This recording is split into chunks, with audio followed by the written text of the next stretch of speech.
Pode Espanha é um podcast que aborda a cultura espanhola desde o ponto de vista de duas imigrantes do Brasil que moram aqui em Madrid, na Espanha.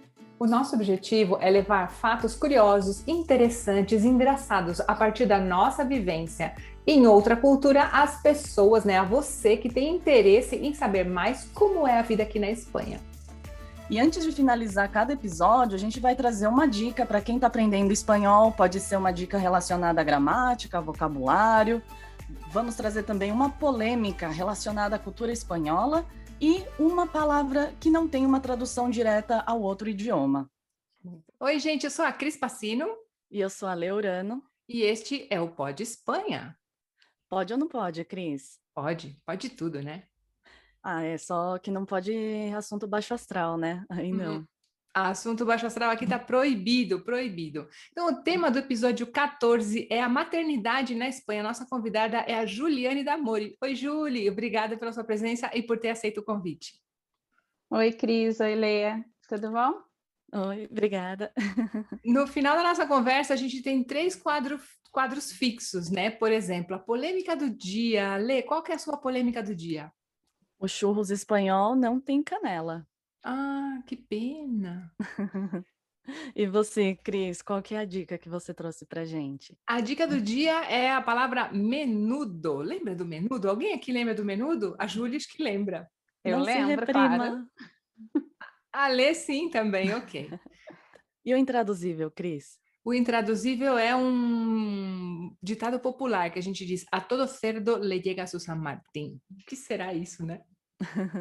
Muito bem, muito bem. Então, vamos começar com a Júlia. Júlia, bem-vinda ao nosso programa. Eu queria que você se apresentasse. De onde você é no Brasil? Onde é que você mora aqui na Espanha? Bom, primeiro queria agradecer o convite de vocês, meninas, para participar hoje, falar um pouquinho da maternidade. Eu sou a Juliane D'Amore, sou gaúcha, de Porto Alegre, no Rio Grande do Sul, que por sinal está fazendo um frio lá totalmente oposto daqui da Espanha. E eu moro em Madrid há 5 anos, vim de Malicuia em 2016, eu, marido e 3 filhas. Pois era isso que a gente ia perguntar, de quantas filhas você tem e de que idades, né? Então, eu tenho 3 filhas, 3 minhas, né? Tenho uma enteada também que ficou lá em Porto Alegre, que já é adulta.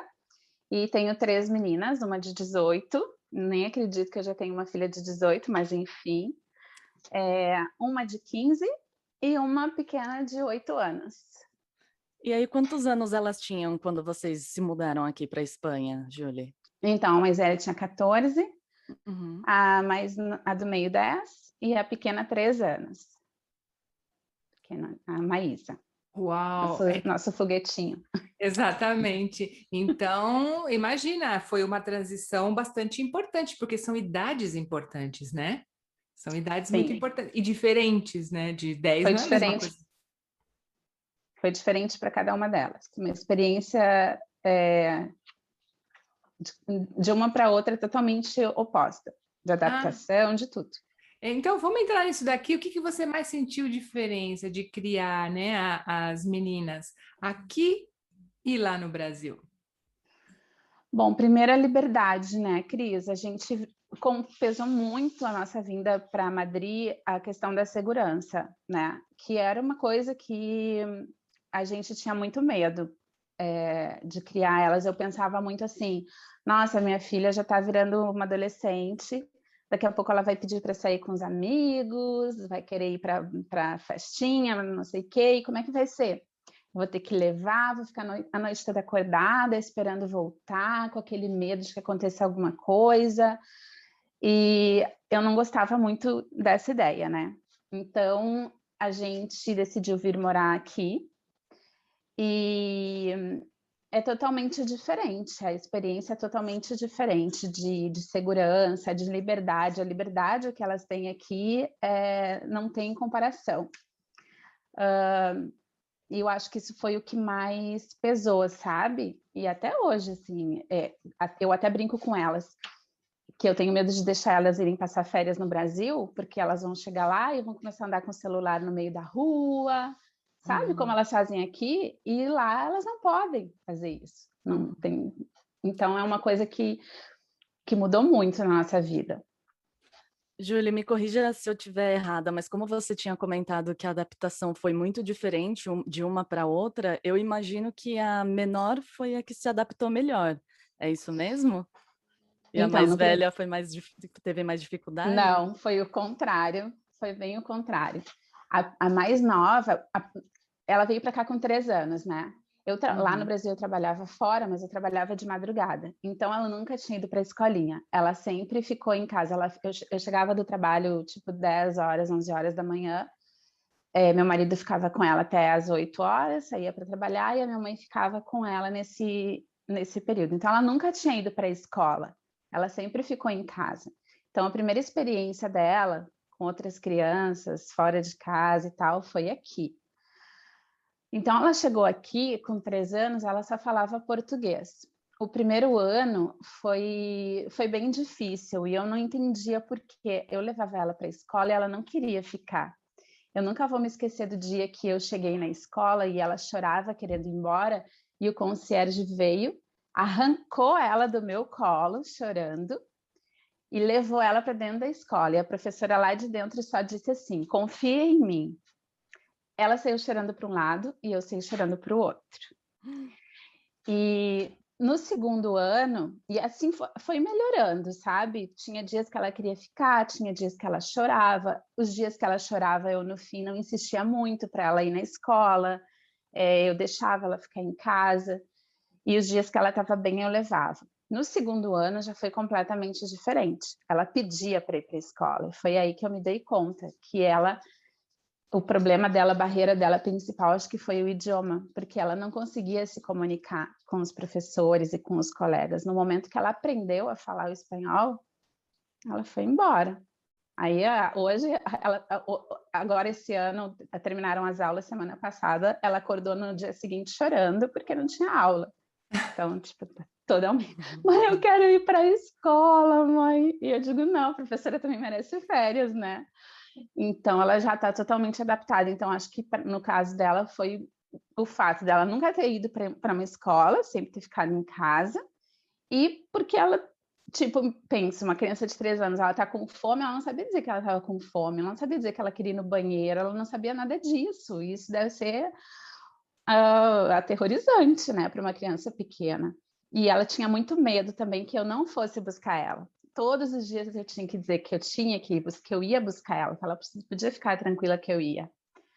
E a mais velha foi praticamente quem nos trouxe, tanto que ela veio antes da gente. Porque a gente veio meio em etapas. Eu vim com meu marido primeiro, a gente resolveu a parte burocrática, eu voltei para o Brasil, e aí eu busquei as outras 2. Só que a do meio, a mais velha, ela veio sozinha, com 14 anos, ela disse, não, meu pai está sozinho lá, mãe, me põe num avião que eu vou. E ela veio sozinha, na metade do mês, e ficou aqui sozinha, enquanto ele saía para trabalhar, passava o dia. E ela foi a que se adaptou mais fácil, em todos os quesitos, ela queria muito vir. E a do meio, né, ela chorava lá no Brasil. Ela dizia, eu não vou ter amigos, porque os meus amigos estão aqui, porque eu não vou ter ninguém, porque eu não sei falar espanhol, eu nunca vou aprender. Se vocês olharem hoje, ela é uma madrilenha. Ela fala espanhol com sotaque madrilenho. Os amigos dela, ela ainda tem os amigos no Brasil, mas os amigos dela hoje, né? E se a gente falar em sair de Madrid, aí pronto, aí uma tempestade.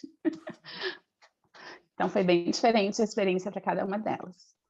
Que bom que teve essa adaptação positiva, né? E claro, para mais nova é complicado, mas ao mesmo tempo é essa história, né? Só passar por essa adaptação e depois você vê que tá tudo bem, né? Que tá tudo bem, que a vida continua e que a minha mãe vai me buscar na escola, mas são coisas normais que passam nessa idade, né, Júlia, se você for pensar. São coisas, eu acho que passa com toda criança. Se bem que com as outras 2, mas elas foram mais tarde, elas foram no Brasil com 5 anos, né? Então, mas sempre tem aquela coisa de ficar com medo. Então, tem algumas coisas que são normais, só que pesa mais porque tem outras barreiras, né? O idioma, não tá mais com a avó, com os primos. Então, isso mexe muito quando a criança é menorzinha, ela não entende. Claro, me tira do meu círculo, né, de segurança, na verdade, né? É. Então, agora que você tocou nesse assunto de idioma, vocês falam, como você falou que tem praticamente uma madrilenha em casa, que idioma vocês falam em casa? Depende. Olha, as 3 entre elas falam em espanhol. As 2 mais velhas, às vezes, falam inglês para praticar e tal, né? Porque Para elas meus estudam pais, em escola bilíngue. para os meus Hum? pais não me entenderem também? Não sei, não, acho que é mais para. Tu fazia isso? Eu fazia isso, nossa, eu e minha irmã, a gente vivia falando inglês para minha mãe não entender. Eu acho que ela entendia tudo e a gente falava tudo errado. Ai. Mas entre elas falam em espanhol. Eu e o meu marido, a gente fala em português. E elas com a gente, elas alternam. Às vezes elas falam em espanhol, às vezes elas falam em português. Outro dia a pequena estava só falando em espanhol, espanhol. Eu digo, não, para, fala em português comigo, porque eu não quero que ela perca o português, né? Eu, por exemplo, às vezes eu vou escrever alguma coisa, já tenho que pesquisar no Google, ai meu Deus, eu tenho que botar vírgula, eu tenho que botar crase, que eu uso aqui. Imagina elas que saíram ainda aprendendo português, a pequena nem foi alfabetizada em português. Se eu não obrigar ela a falar o português, ela vai acabar perdendo, né? Ela já mistura muito, né? Ela já fala o pido em português. Fala o Ela quê? Não mistura. entendi. Em vez de dizer peço, ela fala pido. Ah. Em vez de falar a água, ela fala o água. Uhum. Então dá uma misturada, assim, fala um portunhol, né, Cris? Sim, mas o portunhol delas, tudo bem, né? Porque é uma coisa normal no começo. Depois, quando for mais para frente, elas vão entender e alguém vai corrigir, ou vai acontecer alguma coisa, ou elas vão ver, né, também. Vão começar a ler em português, algum site que interesse, elas vão ver, por que está escrito a água, né? Não, as mais velhas, tanto que agora a mais velha fez a Eval e ela optou por fazer português, Olha que legal! porque subia a nota dela, né? Vamos lá, então vamos falar para quem está ouvindo que não conhece o que é a EBAU. Digamos que é o vestibular da Espanha, né? Exato. A prova que se faz para entrar na universidade. Então, ela terminou o ensino médio, o bacharelato, e ela fez, então, essa prova agora, que tem uma nota que vai até 14, ela tirou uma nota 10, ficou bem feliz, que tirou 10 e alguma coisa, tá? Não foi um 10 redondo, não, foi 10 e mais alguma coisinha. E é o vestibular, então, daqui, e eles te dão você pode escolher algumas matérias, algumas para fazer de acordo com o curso universitário que você quer fazer, e no caso, como o português subia um pouquinho essa nota, ela disse, bom, vou fazer porque, né, uma notinha a mais não vai mal. E ela fez, foi bem no português, apesar de não estudar português há 5 anos. Que legal, pois parabéns. Olha, EBAU é Evaluação para el Acceso a la Universidad. Exato. E aí, antes de começar o podcast, era isso que você ia contar, então? Que ela vai estudar a História das Artes? Então, ela vai fazer História da Arte e vai trabalhar com a gente. Já estamos pensando aí no futuro, ela vai trabalhar com a gente sendo guia de museus, que ela adora, né? Ontem, inclusive, ela foi ela está sempre dentro de museu. Julie, você sabe que é um campo que tem muitas ofertas, muitas possibilidades de trabalho aqui na Espanha, na Europa em geral, mas, tem muitas possibilidades. Que legal, boa sorte para ela, que legal. Eu fiquei bem feliz que ela optou por isso. Bem feliz mesmo. E, Julie, como que foi o entrosamento delas, das mais velhas, na escola com as crianças? Sendo brasileiras, as crianças tinham preconceito, como que era? Não, sabe que eu perguntei isso para ela, eu sempre perguntava, né, se vocês estão sentindo que tratam vocês de alguma maneira diferente, mas sabe que não, a vantagem de você vir morar na Espanha é porque essa diversidade cultural, né, a gente tem muitos imigrantes aqui, então elas tinham colegas de vários lugares do mundo, então elas não eram as únicas imigrantes, as únicas estrangeiras, elas não estavam sozinhas, tinham outras colegas que também não eram daqui. E elas disseram que nunca sentiram nenhum tipo de preconceito, nada disso. A adaptação delas, claro, tem aquela barreira inicial da língua. Quando eu fui na primeira reunião de pais da minha filha do meio, Eu digo, meu Deus, o que que eu fiz? Eu não entendi nada que aquele professor falava. Eu digo, imagina essa criança tendo que assistir uma aula inteira em inglês, né? Porque era um colégio bilíngue, e espanhol. Que em 1 hora de reunião eu saí apavorada. E eu digo, meu Deus, o que que eu fiz? Mas no fim ela foi super bem, ela aprendeu super rápido, né, a se comunicar. Ela que tinha do meio tinha muito medo de não aprender o espanhol. E a mais velha não, a mais velha foi pela tentativa e erro, né? Ela ia falando, aí ela falava alguma coisa errada, tinha um bullyingzinho assim, mas ela levava de boa. Ai, mãe, eles estão zoando de mim porque eu falei errado e tal, mas ela sempre levou de boa, sabe? E assim ela foi aprendendo. Então foi tranquilo, não teve problema de preconceito, nada disso. Então, a gente falou, né? A Lê perguntou de adaptação do entrosamento delas e entrosamento dos pais, né? Seu e do Vlad com os pais dos companheirinhos ou com as crianças, não sei. Então, o Vlad não tá sempre trabalhando, quem faz essa função de levar e de trazer sou eu. Ele leva algumas vezes, na verdade, isso vai muito da personalidade da gente também, né, Cris? Então, o Vladson é aquele tipo de pessoa que ele faz amizade com todo mundo, até com uma pedra. Ele encontra a pedra na rua, ele conversa, já tá amigo da pedra, tá? Então, ele, mesmo indo menos vezes no colégio do que eu acho que ele se entrosou mais com os pais do que eu. Porque eu sou mais tímida, não parece, mas eu sou. Essa coisa assim, eu sou uma pessoa fazendo tour e eu sou outra pessoa no meu dia a dia, sabe? Tipo, é totalmente diferente. Sempre tive essa questão assim de ser mais retraída, de ter mais dificuldade de me entrosar, e ele é totalmente diferente. Mas assim, a gente acaba tendo que se relacionar, tá no chat da turma, tem que falar e tem que combinar as coisas.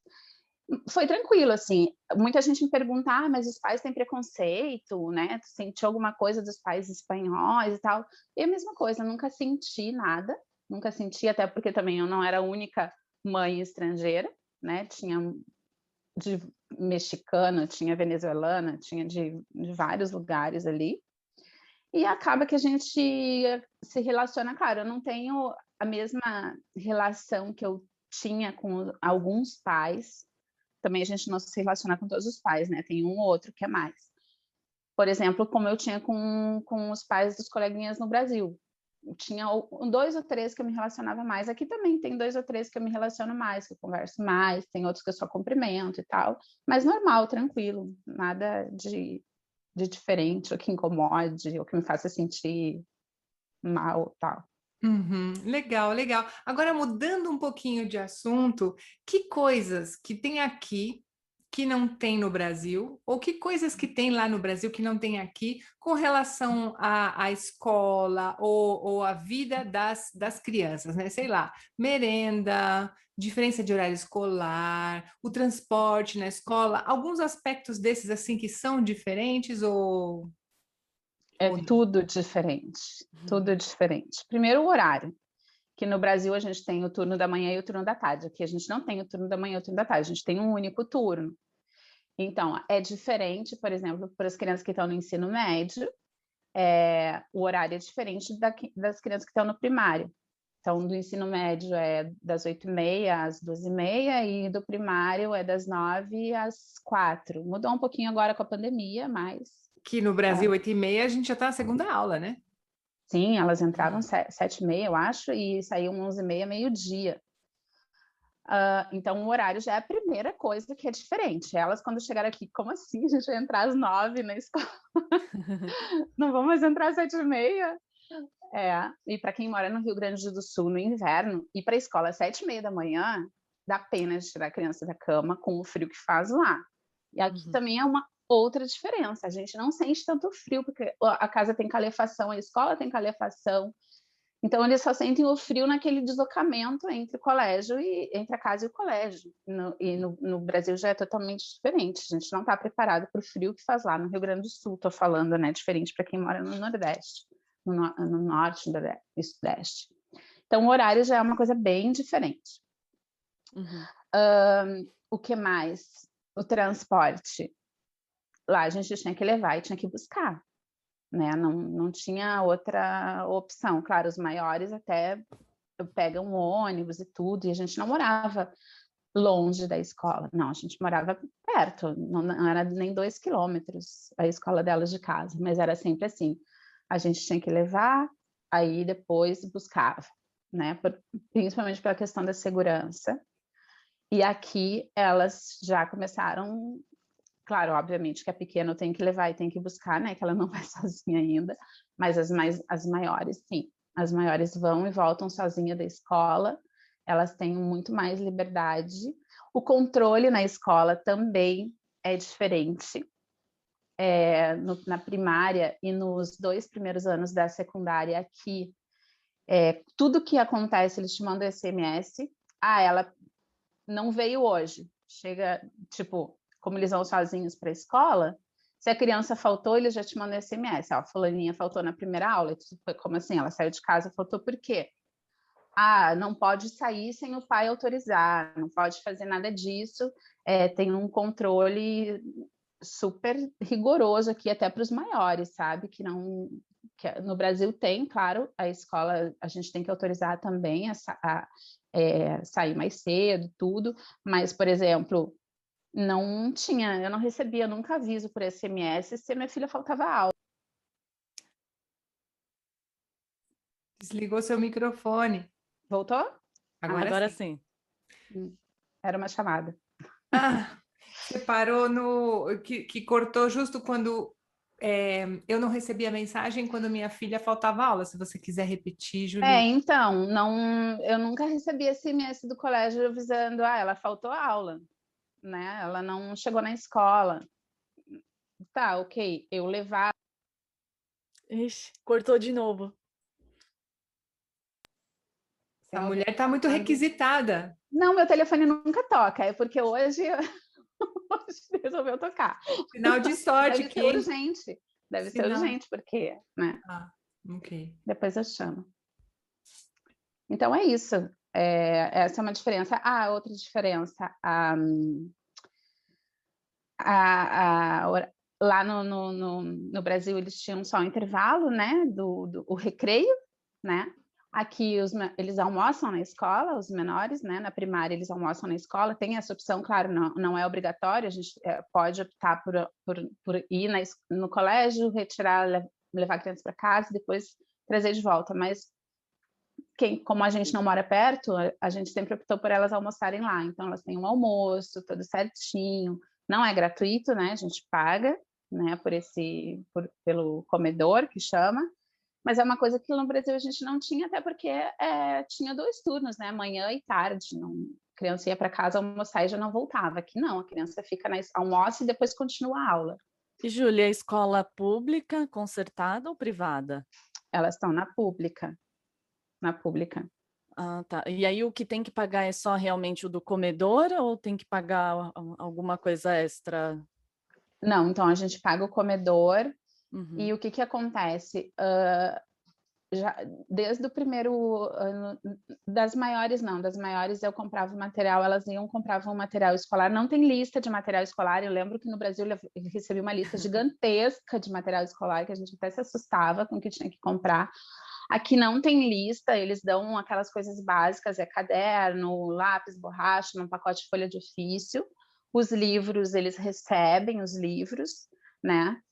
Hoje a maioria dos livros são em formato digital no ensino médio, no instituto aqui, né?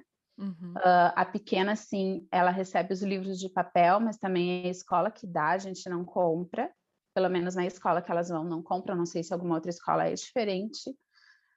E o material escolar, para não dar aquela coisa que tem muito, assim, no Brasil, porque o meu estojo é da Minnie, o meu estojo é da Barbie, o meu estojo é das meninas superpoderosas, não sei o que lá. Não, a professora pega um dinheiro dos pais, a gente faz uma conta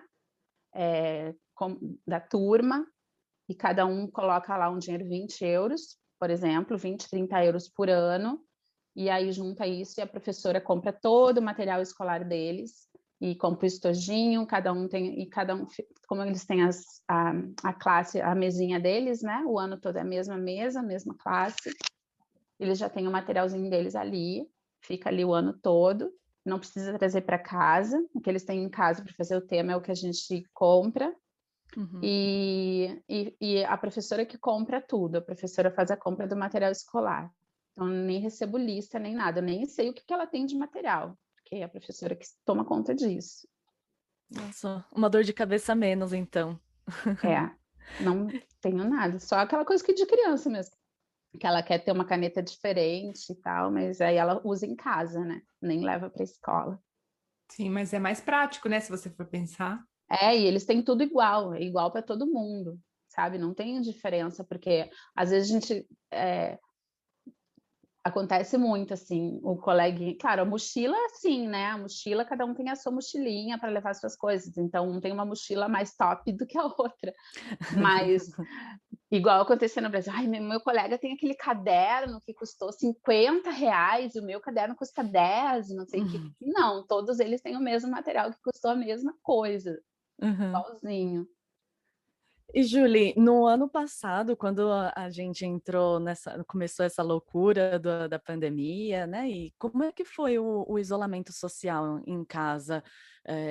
Elas pararam os estudos e tiveram que estudar em casa. Como é que foi você ter que dar atenção para as três, ajudar a fazer a lição? A gente tem que lembrar disso. Ixi, foi um trauma. Nossa, foi, sabe por que que foi? Porque ninguém estava preparado para isso, né? Ninguém estava preparado. Então, tipo, uma tinha o seu tablet que já levava para a escola, mas o computador, eu tinha o meu computador que eu trabalhava, que na verdade eu não trabalhava no computador, eu trabalhava na rua, e eu comecei a trabalhar no computador quando começou a pandemia, e elas começaram a estudar, a precisar as três de um computador. Então, eram 4 pessoas dividindo um computador, né? Na verdade, 2, porque eu tinha acabado de voltar de viagem, tinha comprado um computador novo para mim nessa viagem e dei o meu usado para elas. Mas elas queriam usar o meu, obviamente, que era novo e melhor. E, na verdade, foi complicado para todo mundo, porque o colégio não estava preparado para conectar. Então, às vezes, elas iam conectar, caía a conexão, o professor não sabia como usar o programa, o professor não... a pequena, a professora enviava as tarefas da semana inteira para eles fazerem, e a gente, os pais, ficavam assim, meu Deus, como é que eu vou fazer isso? Gente, eu não sei como é que faz isso. Aí a gente tinha que fazer, tinha que enviar. Eu ainda estou mais familiarizada com essa coisa de internet, de escanear coisa e enviar por e-mail e entrar em aplicativo, mas tem pais, por exemplo, tem tem uma coleguinha da minha filha que quem cuida de tudo isso é a avó. E pensa uma avó eles são poucos os que estão familiarizados com essa coisa de informática, então para ela era muito difícil pegar, além de ter que ajudar a neta a fazer o trabalho, ainda ter que entrar no computador e saber como é que enviava para a professora, né? Então esse período até eles não foram rigorosos, assim, eles não exigiam muito prazo, não exigiam era importante só ver o que eles estavam fazendo, sabe? Mas foi bem complicado, assim. Eu imagino que para muitas famílias deve ter sido até pior, porque imagina os pais tendo que trabalhar em casa, tendo um computador e ter que dividir esse computador com os filhos. Não estava ninguém preparado para esse momento. Foi bem complicado mesmo, foi tenso, assim. Sim, porque além do fato de elas estarem em casa e terem que se adaptar a essa realidade, para você também foi um choque, porque você, como você falou, você trabalhava na rua, você estava e sempre muito em contato com pessoas, né? Então, de repente, 24 horas nós aqui, né? A gente tinha uns surtinhos de vez em quando. Nossa, a gente não tinha horário para acordar, a gente não tinha horário para dormir, a gente não tinha horário para comer. Às vezes a Maísa, por exemplo, acumulava 3 dias de tarefa da escola, porque eu pensava também, nossa, já não vou exigir da criança aquela rotina certinha, a gente não está tendo rotina. A gente almoçava 5, 6 horas da tarde, e a gente ia jantar 1 da madrugada, ia dormir às 4, sabe? Era uma coisa louca.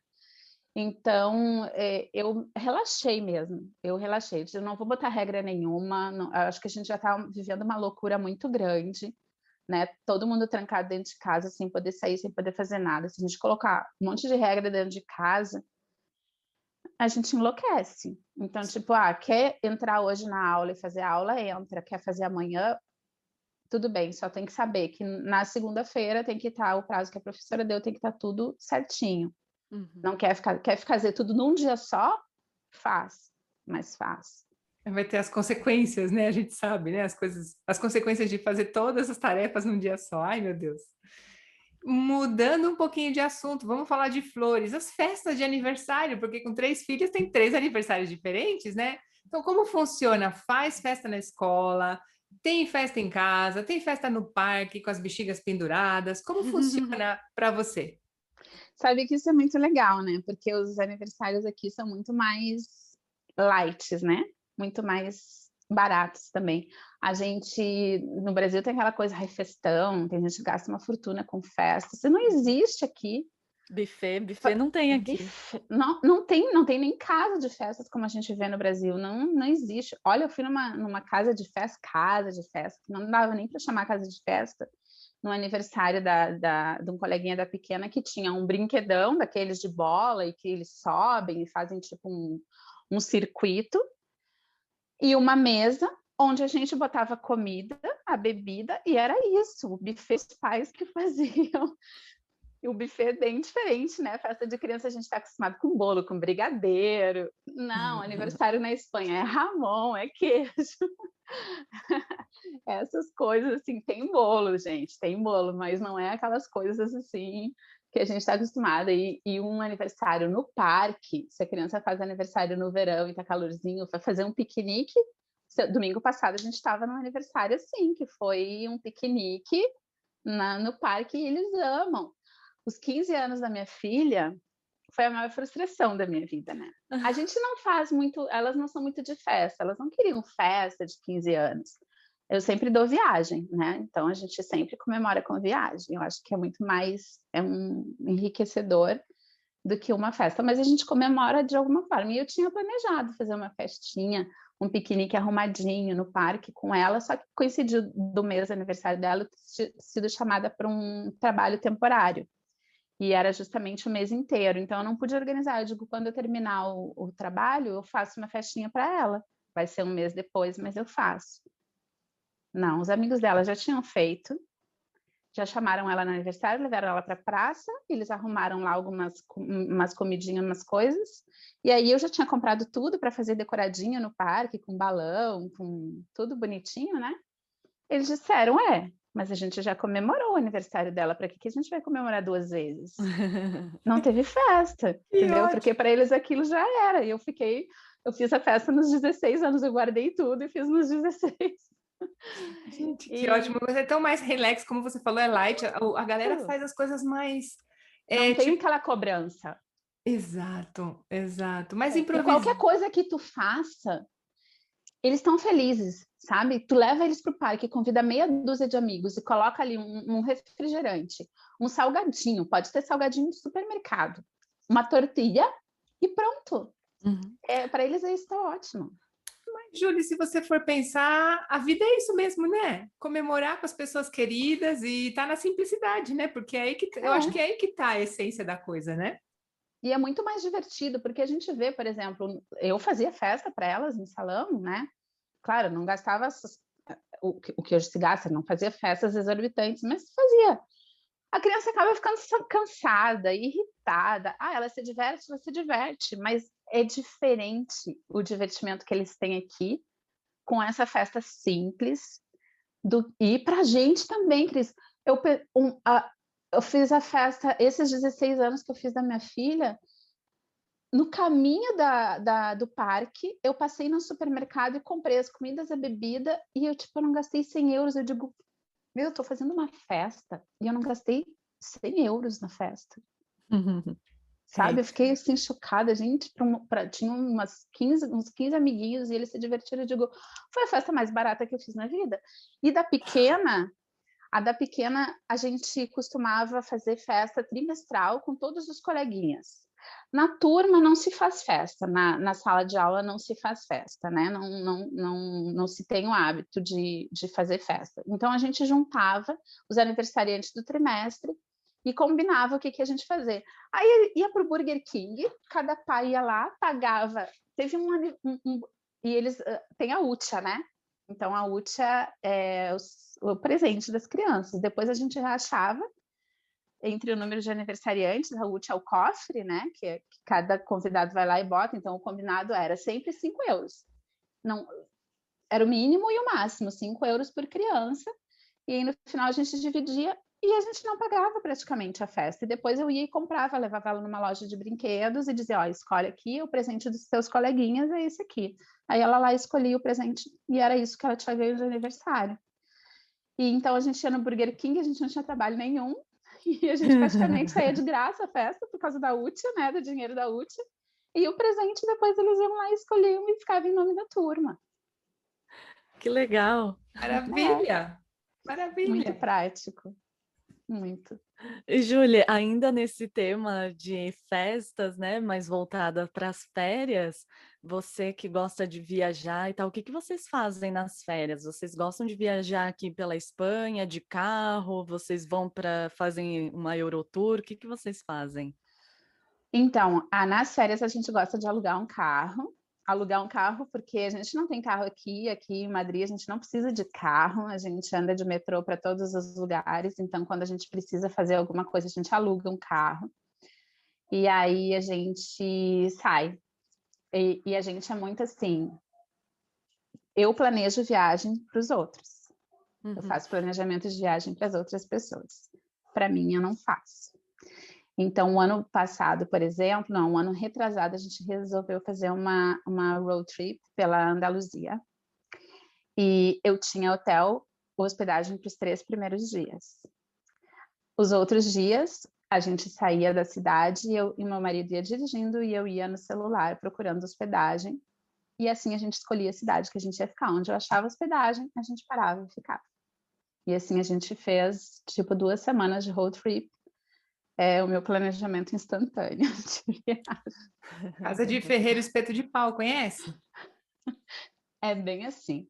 Agora, para fora da Espanha, a gente costuma viajar quando a gente tem folga no trabalho, não nas férias. A gente, tipo, a gente tem um período que tem menos turista, né? Sempre tem aquela queda, assim, aquele período que não tem muita gente.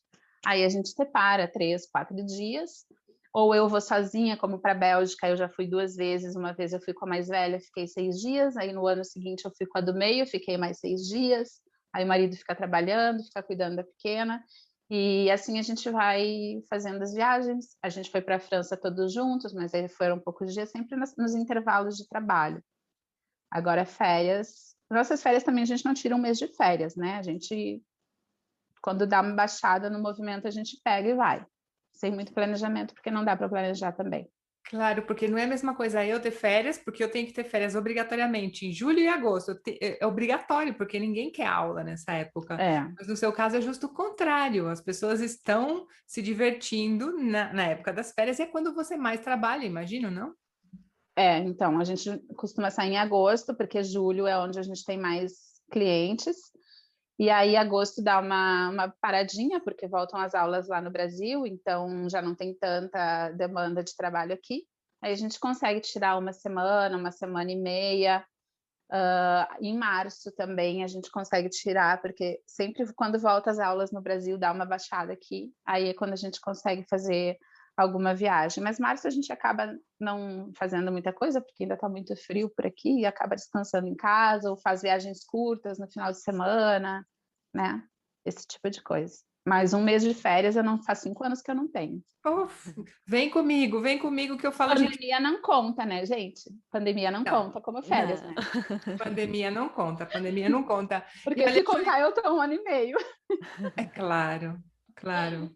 Não, e é justo, é engraçado, né? Porque eu sou obrigada a tirar essas férias por causa da falta de aulas. E é como, você não quer um pouquinho dessas férias? Eu trabalho um pouquinho, eu não tenho problema nenhum em trabalhar um mês e ficar o outro mês de férias. Olha que coisa, né? Eu pedindo, por favor, trabalho, trabalho. Vamos lá. Agora a gente, para terminar, Julie, sinceramente, qual mãe é mais protetora? A brasileira ou a espanhola? Ai, Cris.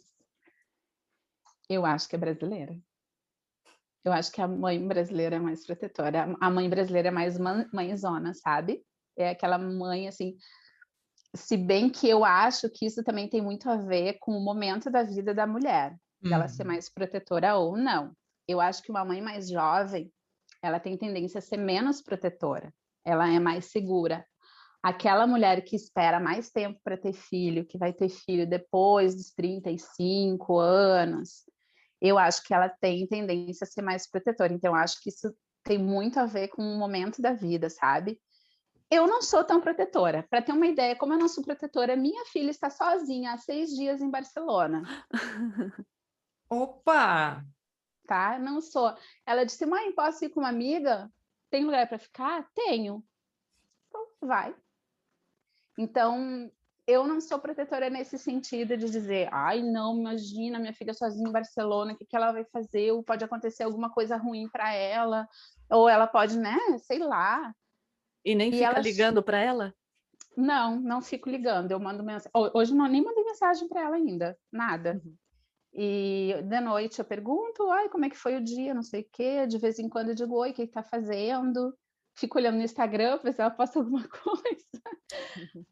Mas não fico em cima dela, não fico. Eu fiquei preocupada, por exemplo, no domingo, que ela falou comigo às 2, 3 horas da tarde, e depois ela não falou mais até a segunda-feira. Eu mandei mensagem para ela, ela não respondeu.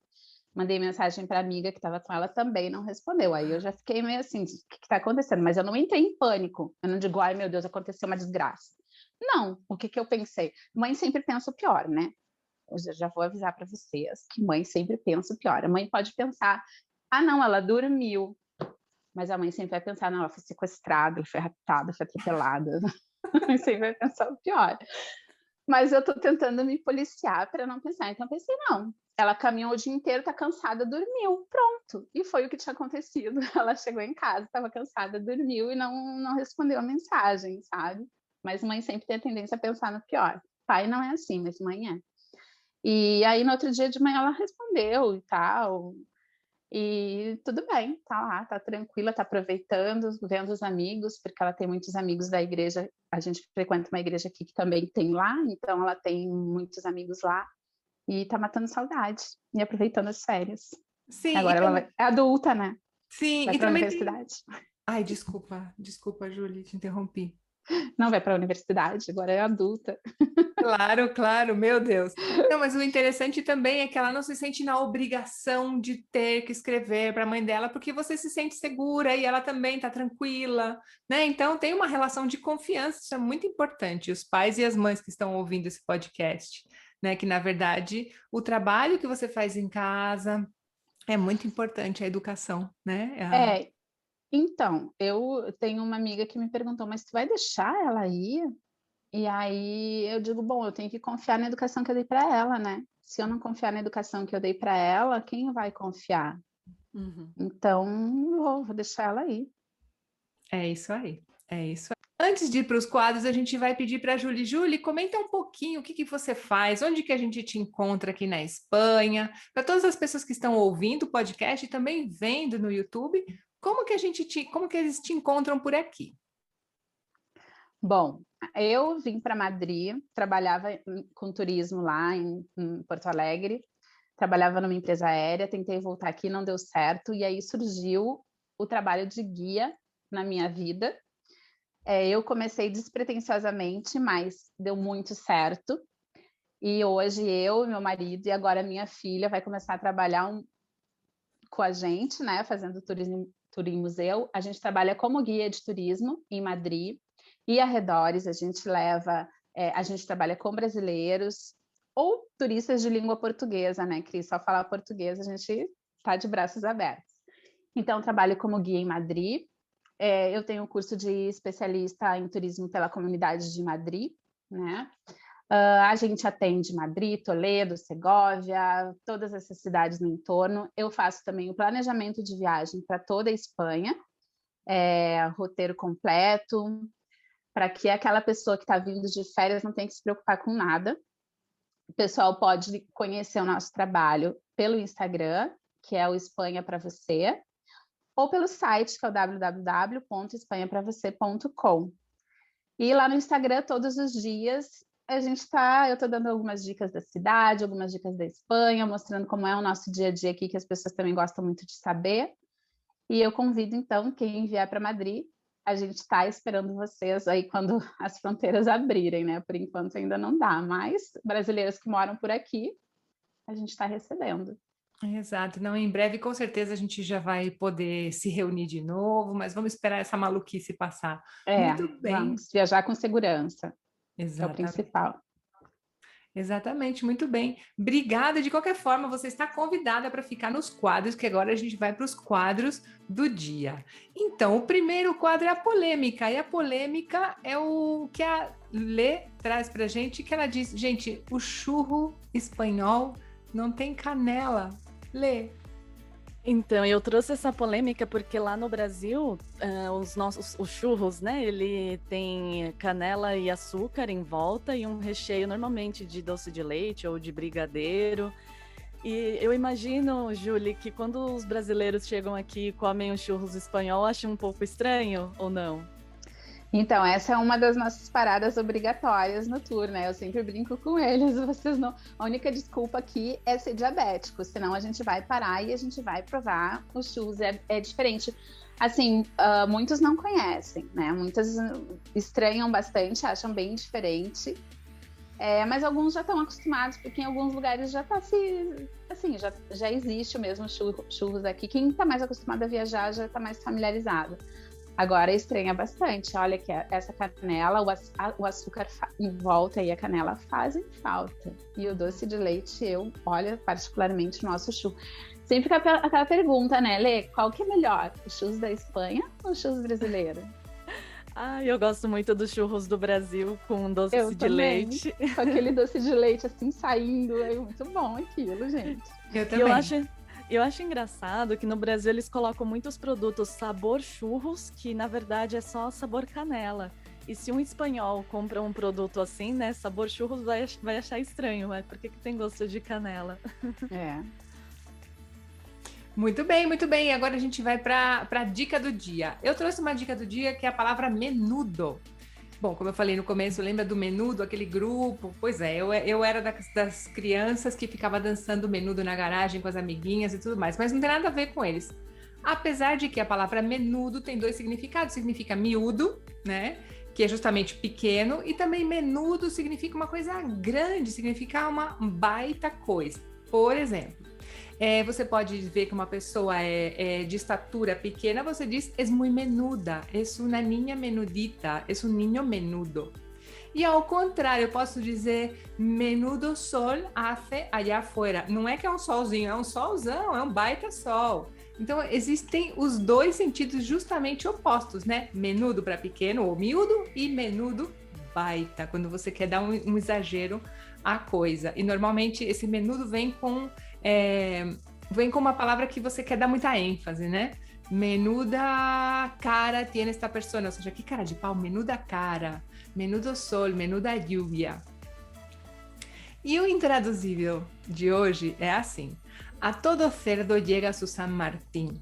Então, San Martín, o que é? O dia 11 de novembro, eu sei porque é aniversário da minha irmã, por isso ela se chama Marta, né? Então, a todo cerdo le llega su San Martín, porque é assim. San Martín é o dia conhecido como o dia da matança dos porcos. Aqui na Espanha se come muito, muito porco, né? Então, naquela época em que se matavam os porcos em casa, tô falando de 40 anos atrás, hein, gente? Não tô falando de 100 anos, não. As pessoas matavam o porco normalmente nessa época. Por quê? Porque é novembro, é fim de ano, tá frio e tem que preparar a carne para os dias que vão vir, né? Então, e esse ditado popular se refere assim: tudo que você faz tem uma consequência, né? Então, tudo que você faz tem uma resposta, né? Para aquilo que você faz. Então, cedo ou tarde, vai ser o momento de você pagar pelas consequências daquilo que você faz. Pode ser uma coisa boa ou pode não ser. Normalmente tem uma conotação um pouco mais negativa. E também, engraçado, a Lê me comentou que na Argentina esse dia é um dia muito comemorado porque é o dia do padroeiro, né, Lê? Isso, então para eles tem um significado oposto ao significado dessa expressão aqui na Espanha. É uma expressão que eles dizem, a sua hora vai chegar, no sentido de que você vai ter sorte, né? De que você vai ter o seu logro na vida. Que engraçado, que curioso, como pode, né? Uma coisa ser diferente, a mesma expressão ter uma conotação diferente num lugar e em outro. Isso é muito importante, é uma das coisas que a gente mostra, que eu também mostro muito nas minhas aulas, mas a gente mostra aqui no podcast as diferenças culturais, né? Para isso que a gente está aqui, né, Lê? É verdade. É isso aí, então tá. Vamos terminando por aqui, então, o nosso podcast. Julie, muito obrigada pela sua participação. Eu que agradeço o convite de vocês, adorei começar esse dia conversando com vocês, assim, sobre maternidade, sobre a vida na Espanha, muito bom. Obrigada mesmo. Obrigada. E, bom, vamos terminando por aqui, como eu falei, deixando os contatos, né? Se você quiser escrever pra gente, o e-mail é podespanha, podespanha com nh, @gmail.com. E se você está no YouTube, deixa seu comentário que a gente quer saber. Você está ouvindo o podcast, também pode escrever para a gente, que a gente quer saber o que você está achando. E se tem algum tema que você gostaria que nós tratássemos, escreve para a gente está aqui para ouvir, né?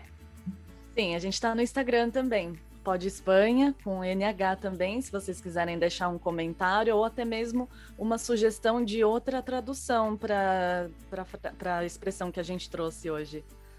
Muito bem, muito bem. Então a gente vai se despedindo. Obrigada e até a próxima. Um besito. Tchau. Tchau, tchau.